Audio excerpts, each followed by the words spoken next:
Hello दोस्तों, कैसे हैं आप लोग। उम्मीद करते हैं अच्छे होंगे। दोस्तों, पिछले वीडियो में हम लोगों ने मीमांसा विचारधारा पढ़ा था, है ना। और ये लुसेंट हम लोग का चल रहा है, लुसेंट सामान्य ज्ञान, जिसका इतिहास शुरू हम किए हुए हैं। और इसमें हम एक एक शब्द पर जोड़ दे रहे हैं दोस्तों, और हर एक लाइन को हम बात कर रहे हैं, है ना दोस्तों। इसमें हम समय थोड़ा दे रहे हैं ताकि आप लोगों को अभ्यास करने में काफ़ी सहूलियत हो जाए। तो हमारा ये प्रयास है दोस्तों, हम इसी तरीके से सोचे हैं कि आप लोग को शायद ज़्यादा बेनिफिट करे, है ना। तो यहाँ पर देखिएगा, लुसेंट हम लोग पढ़ेंगे, सीरियली ढंग से ही पढ़ेंगे। तो देर न करते हुए हम आगे बढ़ते हैं कि वेदांत विचारधारा।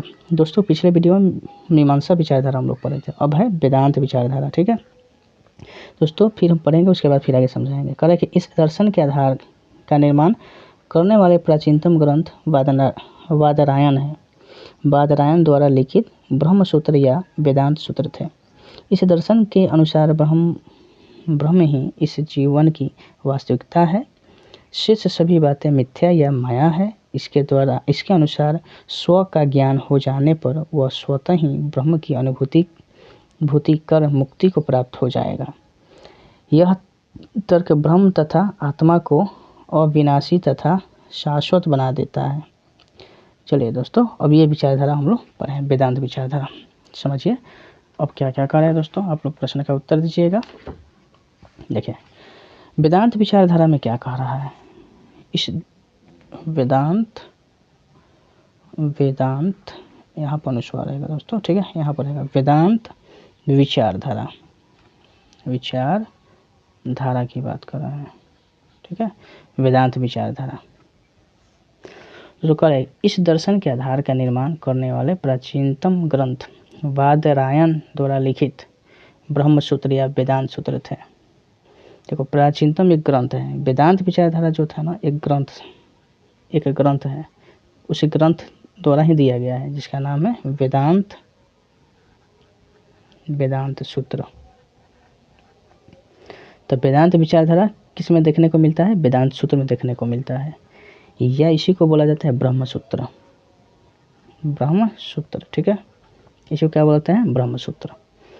अच्छा, इसको किसने लिखा था। वेदांत विचारधारा में वेदांत सूत्र या ब्रह्म सूत्र को लिखा किसने था, ठीक है। किसने लिखा था, तो याद कर लेना दोस्तों, इसको वादरायण द्वारा लिखा गया था, ठीक है। वादरायण किसके द्वारा, वादरायण के द्वारा। किसके द्वारा लिखा गया था, वादरायण के द्वारा लिखा गया था, ठीक है। चलिए, ये तो समझ गए आप लोग, वादरायण के द्वारा लिखा गया था, ओके। अच्छा, इस दर्शन के अनुसार ब्रह्म ही इस जीवन की वास्तविकता है। वेदांत विचारधारा क्या कहता है कि इस दर्शन के अनुसार जो ब्रह्म है, ब्रह्म ही, इस पर देखो जोर दिया है, ब्रह्म ही। दोस्तों, इस विचारधारा में माना गया कि ब्रह्म ही इस जीवन की वास्तविकता है, इस जीवन की वास्तविकता है। तो वेदांत विचारधारा में ब्रह्म को ही माना गया जीवन की वास्तविकता, ठीक है। जीवन की वास्तविकता किसको माना गया है, वास्तविकता किसको माना गया है, तो ब्रह्म को ही, ठीक है। किसको माना गया है, ब्रह्म को ही। अच्छा, बाकी क्या कहता है कि शेष सभी बातें, जितने भी बातें रह गई हैं शेष, वो सभी बातें मिथ्या या माया है। मिथ्या माने क्या है, झूठ, या माया है। यानी ब्रह्म ही वास्तविकता, जीवन के वास्तविकता है, ठीक है। बाकी जितने भी शेष चीज़ रह गए हैं ना, वो सब के सब झूठे हैं, यानी माया जाल में फंसे हैं, ठीक है। वेदांत विचारधारा ये कहता है। इसके अनुसार ये भी बात हो कि स्व का ज्ञान हो जाने पर, इसमें एक और बात बोला है कि स्व का ज्ञान हो जाने पर, स्व माने अपने आप अंदर, ज्ञान हो जाने पर, ठीक है। स्व का ज्ञान हो जाने पर वह स्वतः ही ब्रह्म की अनुभूति कर मुक्ति को प्राप्त हो जाएगा। अगर जिसने, कहना का अर्थ है कि इस विचारधारा में कि जिसको स्व का ज्ञान हो गया, वो अपने आप में ही ब्रह्म हो जाएगा। वो अपने आप में क्या हो जाएगा, ब्रह्म की अनुभूति करेगा और वो मुक्ति प्राप्त हो जाएगा, ठीक है। मुक्ति को प्राप्त हो जाएगा। जिसको स्व का ज्ञान हो जाएगा, समझो कि वो ब्रह्म को मुक्ति प्राप्त कर लेगा, ठीक है। ये इसमें बात किया है। अच्छा, यह तर्क ब्रह्म तथा आत्मा को अविनाशी तथा शाश्वत बना देता है। ये जो होता है तर्क, ये जो तर्क दिया गया है, ये किसको, तो ब्रह्म को, ठीक है, ब्रह्म को तथा किसको, आत्मा को, ध्यान रखना, ब्रह्म को तथा आत्मा को अविनाशी तथा शाश्वत बनाता है। ये क्या बनाता है, अविनाशी, अविनाशी, अविनाशी का मतलब जो विनाश नहीं हो, ठीक है, अविनाशी तथा शाश्वत बना देता है, ठीक है, शाश्वत। तो ध्यान रखना दोस्तों, विचार ये वेदांत विचारधारा में क्या है, क्या कहता है कि देखो वेदांत विचारधारा का पहला जो लिखा हुआ चीज़ है वो कहाँ मिलता है, वेदांत सूत्र में मिलता है चाहे ब्रह्म सूत्र में।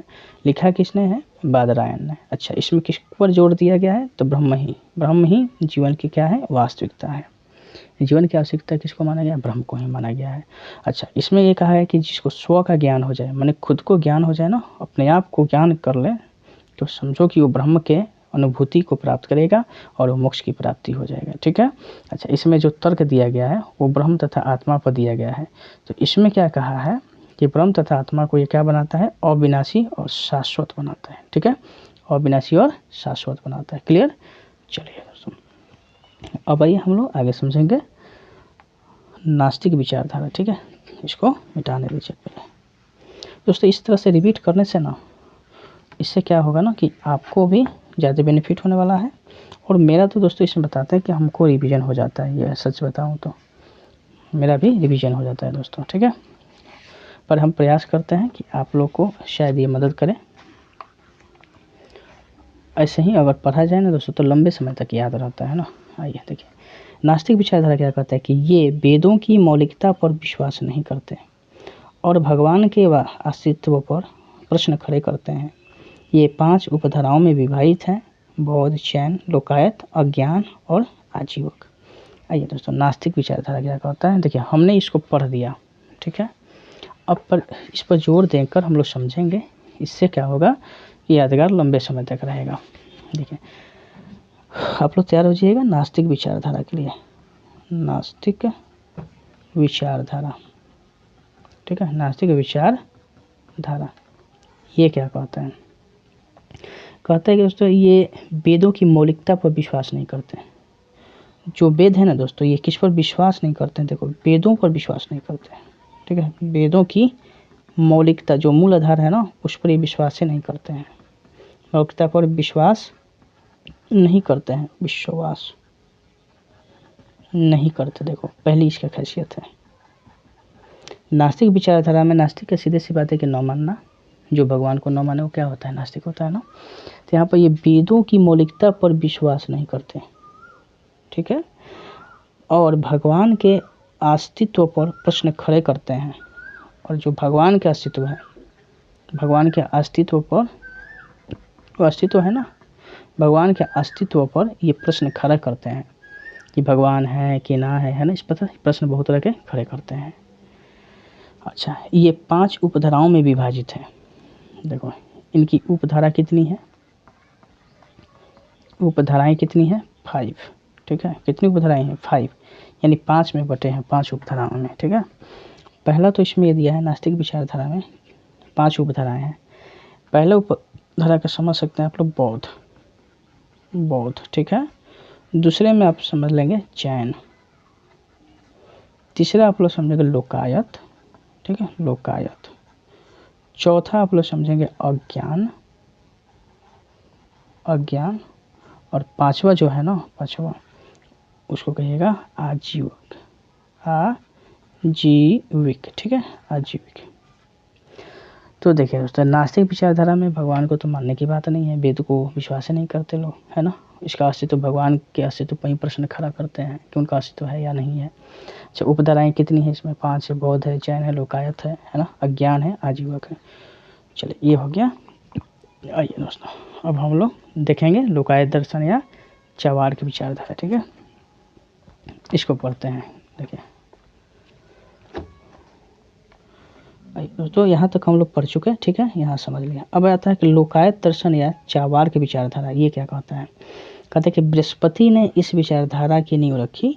इसकी चर्चा वेदों तथा बृहदारण्यक उपनिषद में भी मिलती है। इसके अनुसार ब्रह्मांड में केवल 4 तत्व हैं, अग्नि, पृथ्वी, जल तथा वायु।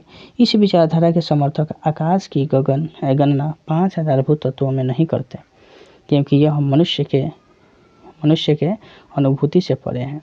इस विचारधारा के अनुसार इस विश्व के परे कोई अन्य जगत नहीं है, इसलिए मृत्यु मानव का अंत है तथा सुख भोग ही मानव जीवन का चरम लक्ष्य होना चाहिए।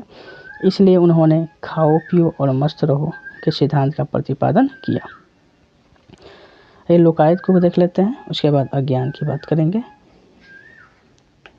चलिए दोस्तों, लोकायत में देखो हमने पढ़ दिया दोस्तों, और इसके बाद पढ़ने के बाद अब थोड़ा हम लोग एक एक करके इसको समझ लेंगे ताकि कहीं दिक्कत ना हो, है ना। आइए दोस्तों, हम प्रश्न खड़े करते हैं, हम पूछते हैं और आप लोग पहले जवाब दे देंगे ना तो बहुत अच्छा रहता। देखिए, लोकायत दर्शन की बात कर रहा है दोस्तों, ठीक है। लोकायत दर्शन या इसको बोला जाता है चार्वाक विचारधारा, ठीक है। चार्वाक विचारधारा,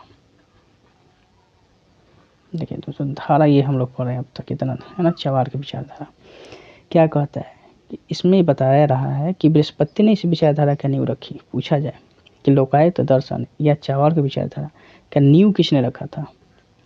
लोकायत दर्शन या चार्वाक विचारधारा का नींव किसने रखा था, तो जवाब हो जाएगा इसका नींव किसने, बृहस्पति ने नींव रखी थी, ठीक है। किसने नींव रखी, बृहस्पति ने नींव रखी।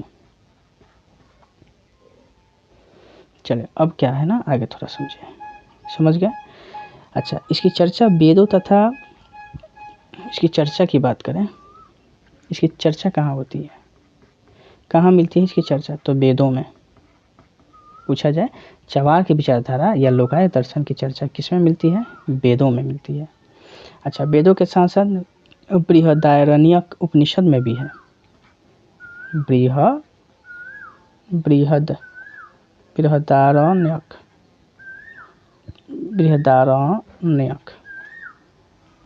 बृहदारण्यक उपनिषद में मिलती है, ठीक है। ध्यान रखिएगा दोस्तों कि लोकायत दर्शन के नींव किसने रखा, बृहस्पति ने रखा। चर्चा कहाँ मिलती है इनकी, वेदों में मिलती है, उपनिषद में। पर कौन से उपनिषद, तो बृहदारण्यक उपनिषद में मिलती है। इसके अनुसार ब्रह्मांड में केवल 4 तत्व हैं दोस्तों, ध्यान रखना। इन्होंने ये लोकायत दर्शन या चार्वाक विचारधारा में बताया गया है कि ब्रह्मांड में केवल 4 तत्व हैं। कितने तत्व हैं ब्रह्मांड में, केवल कितने तत्व हैं, 4 तत्व हैं, ठीक है। ब्रह्मांड में केवल 4 तत्व हैं। अब देखो चारों का नाम समझो, चारों का नाम क्या क्या दिया है। पहला का नाम है इसमें, वो है आपका अग्नि। पहला का नाम क्या है, अग्नि। दूसरा नंबर हो जाएगा पृथ्वी। दूसरे नंबर में क्या होगा, पृथ्वी। तीसरे नंबर में जल, और चौथे नंबर में क्या हो जाएगा, वायु, ठीक है। ये 4 माना गया इसमें, अग्नि, पृथ्वी, जल तथा वायु, ठीक है, जो चार्वाक विचारधारा के अनुसार। इस विचारधारा के समर्थक आकाश की गणना 5 आधारभूत तत्वों में नहीं करते। इसमें बताया गया है कि जो आकाश है ना, उसकी गणना इसमें नहीं की जाती है, ठीक है। चूँकि आकाश की जो बात कर रहे हैं इसमें, आकाश की गणना इसमें नहीं होती है। बाकी 4 की हो गई, और आकाश की गणना इसमें नहीं होती है। क्यों नहीं होती है, क्योंकि यह मनुष्य के अनुभूति से परे हैं। क्यों नहीं होती है इसमें, क्योंकि मनुष्य के अनुभूति से क्या है, परे हैं। इसी की वजह से इसकी चर्चा नहीं होती है। अच्छा, इस विचारधारा के अनुसार विश्व के परे कोई अन्य जगत नहीं है। विश्व के परे मतलब विश्व के ऊपर देखा जाए कोई अन्य जगत नहीं है, है ना। विश्व के अतिरिक्त कोई अन्य जगत नहीं है। अच्छा, इसलिए मृत्यु मानव का अंतिम है। मृत्यु मानव का अंतिम यानी अंत है, तथा सुख भोग ही मानव जीवन का चरम लक्ष्य होना चाहिए। यानी ये क्या कहता है कि सुख भोग ही, सुखी कर लो यानी सुख कर लो, भोग लो, है ना। सुख भोग ही मानव जीवन का क्या है, ये मानव जीवन का चरम लक्ष्य होना चाहिए। यानी सुखी रहो, भोगो, ये चरम लक्ष्य होना चाहिए, ठीक है। और मृत्यु के बाद मानव का कोई अब अंत नहीं बचा है, ठीक है। वो अंतिम पड़ाव वही है। तो इसमें पूछा जाएगा कि मृत्यु मानव का क्या है, अंतिम पड़ाव है, ठीक है। तो इन्होंने क्या कहा कि देखो सुख भोगो, तो इन्होंने सीधे कह दिया इस विचारधारा में कि खाओ पियो और मस्त रहो। लोकायत दर्शन या चार्वाक विचारधारा क्या है, खाओ, ठीक है, पियो और मस्त रहो, और मस्त रहो। चबार की विचारधारा यही कहते हैं, खाओ पियो और मस्त रहो के सिद्धांत पर प्रतिपादन किया गया। इसी के सिद्धांत पर यह प्रतिपादन किया गया था, मस्त रहने को ज़िंदगी का, ठीक है, चबार की विचारधारा। और भैया दोस्तों अज्ञान की बात करते हैं। देखिए अगला जो है दोस्तों, इससे समझ में आ गया होगा आप लोगों को कुछ ना कुछ, है ना, कुछ तो हेल्प मिलता होगा। हाँ, अगर लगे दोस्तों कि हम बहुत स्लो चल रहे हैं तो आप अपना स्पीड बढ़ा कर देख सकते हैं, ठीक है, स्पीड बढ़ा लीजिएगा और आप देख सकते हैं उसको। आइए देखिए दोस्तों आगे क्या कह रहा है। अज्ञान कट्टर, यहाँ पर देख रहे हैं, थोड़ा सीधा कर दें। अज्ञान कट्टरपंथी संशयवाद में विश्वास करते थे। इसके अनुसार ज्ञान प्राप्त करना असंभव है, यदि यह संभव भी है तो मोक्ष प्राप्त के लिए व्यर्थ है। इसका विश्वास था कि अनभिज्ञता सर्वोत्तम है, ठीक है। तो अज्ञान वाला जो बात कर रहे हैं दोस्तों, इसको थोड़ा समझ लें, बहुत छोटा सा है।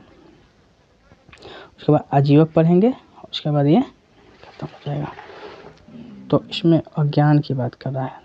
आइए अज्ञान विचारधारा ये क्या कहता है, ठीक है। ये तो चूँकि आप पहले भी पढ़े हैं ना, बौद्ध जैन लोकायत अज्ञान, और ये क्या था, नास्तिक विचारधारा।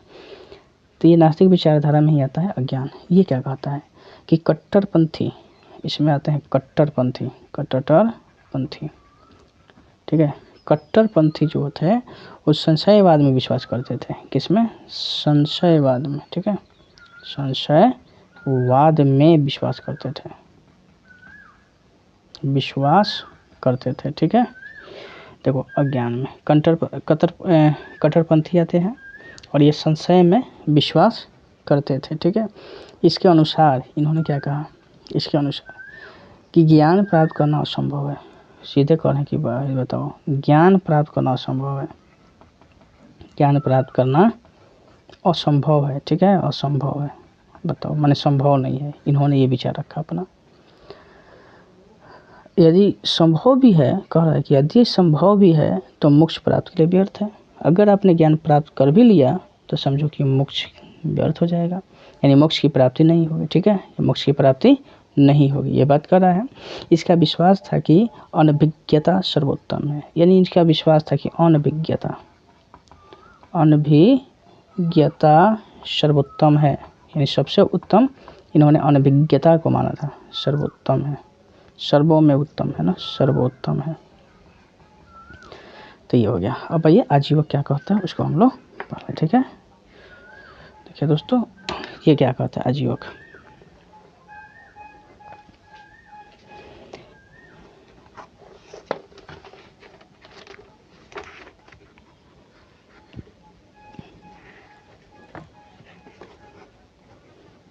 आजीवक विचारधारा क्या कहता है, कह कि इसकी स्थापना मखली पुत्र कोशाल द्वारा ईसा पूर्व 6वीं शताब्दी में की गई। ये बौद्ध धर्म एवं जैन धर्म के विपरीत कर्म के सिद्धांत में विश्वास नहीं करते, ये कर्म को भ्रामक मानते हैं। इसने बौद्ध एवं जैन धर्म के समान वेदों की सतह को नकारा था। उत्तर प्रदेशों में श्रावस्ती आजीवकों का प्रमुख केंद्र था। आजीवक संप्रदाय के मानने वाले निराकार आत्मा की अवधारणा के विपरीत आत्मा के भौतिक रूप में विश्वास करते थे। बिंदुसार इसके अनुयायी थे। अशोक 7वें स्तंभ के राजादेश में आजीविकों का उल्लेख मिलता है। नोट में दिया है कि वेदांत दर्शन में उपनिषद, भगवत गीता और ब्रह्मसूत्रों को ज्ञान का प्रमुख स्रोत माना जाता है। इन तीनों ग्रंथों को सामूहिक रूप से प्रस्थानत्रयी कहा जाता है। आइए दोस्तों इतना ही पढ़कर हम लोग फिर अगले वीडियो में पढ़ेंगे महाजन पदों का उदय, ठीक है, अगले वीडियो में पढ़ेंगे। तब तक इस वीडियो में इतना ही रखेंगे और ये समझते हैं।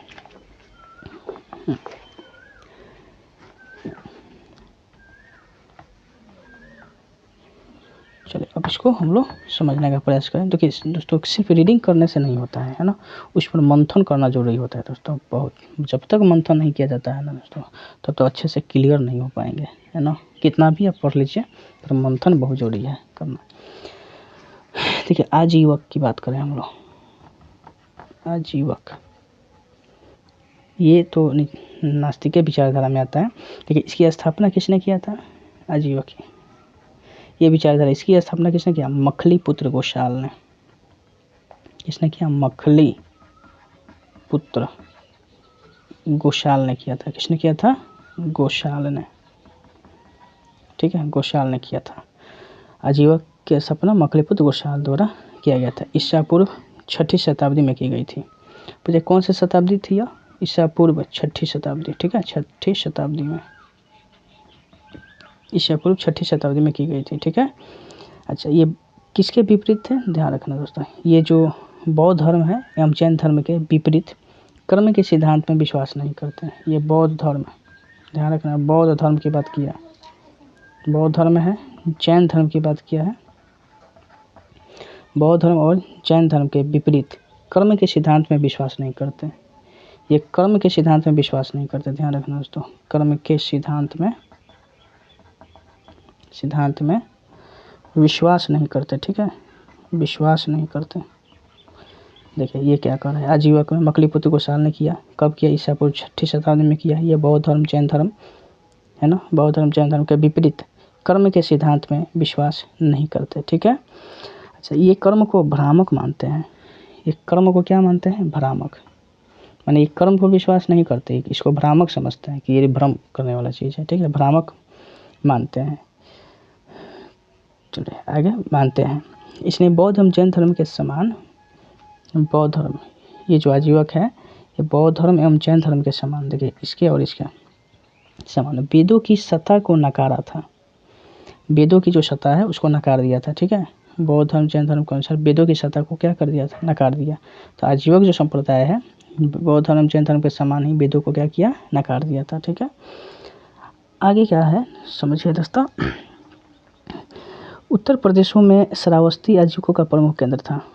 जो यूपी था ना, उत्तर प्रदेश, उसी में आजीवकों का प्रमुख केंद्र था।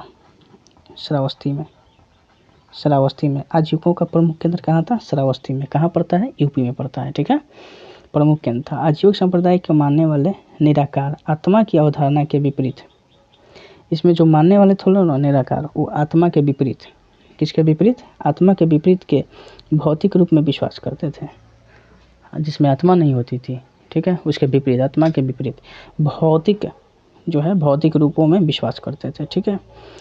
अच्छा, बिंदुसार इसके अनुयायी थे। आजीवक संप्रदाय में देखा गया तो बिंदुसार क्या थे? इसके अनुयायी थे। अशोक 7वें स्तंभ के, अशोक का नाम सभी लोग जानता है, अशोक 7वें स्तंभ के राजा देश में आजीवकों का उल्लेख मिलता है। आजीविका का उल्लेख राजा देश में किस स्तंभ में मिलता है? तो अशोक के 7वें स्तंभ में मिलता है। ठीक है, अशोक के 7वें स्तंभ में राजा जो है राजा देश के आजीवकों का उल्लेख मिलता है। चलिए अब ये जो है दोस्तों कि वेदांत दर्शन में, जो वेदांत दर्शन है दोस्तों यहाँ पर कर देते हैं वेदांत दर्शन। ठीक है, वेदांत दर्शन की जो बात कर रहा है, वेदांत दर्शन में उपनिषद आता है। ठीक है, भागवत गीता और ब्रह्मसूत्रों का ज्ञान का प्रमुख स्रोत माना जाता है। तो वेदांत दर्शन में उपनिषद का, भागवत गीता का, ठीक है, लिख देते हैं दोस्तों उपनिषद, फिर भागवत गीता। ठीक है, भागवत गीता, ठीक है, गीता ऐसे लिखा जाएगा दोस्तों, ऐसे। ठीक है, भागवत गीता और ब्रह्मसूत्रों का ज्ञान का प्रमुख, ब्रह्मसूत्रों, ठीक है, ब्रह्मसूत्रों का प्रमुख स्रोत माना जाता है। इन तीनों ग्रंथों को सामूहिक रूप से देखो, कौन कौन? उपनिषद, भागवत गीता और ब्रह्मसूत्र, इन तीनों को एक साथ मिलाकर, ठीक है, सामूहिक रूप से प्रस्थानत्रयी कहा जाता है। ठीक है, तीनों को मिलाकर प्रस्थानत्रयी, गलती बोल दिया दोस्तों, माफ़ करिएगा, प्रस्थानत्रयी। ठीक है, नत्रयी यह देखिए दोस्तों, यह है। ठीक है, प्रस्थानत्रयी कहा जाता है। फिर से करते रिपीट दोस्तों कि वेदांत, उपनिषद और भागवत गीता। तो वेदांत दर्शन में देखा गया है दोस्तों कि उपनिषद, भागवत गीता और ब्रह्मसूत्र, ये तीनों, इन तीनों को, उपनिषद, भागवत गीता और ब्रह्मसूत्र, तीनों को मिलाकर प्रस्थानत्रयी कहा जाता है। ठीक है, तो फिर मिलेंगे नेक्स्ट वीडियो में। इतना ही रहने देते हैं। जय हिंद, जय भारत।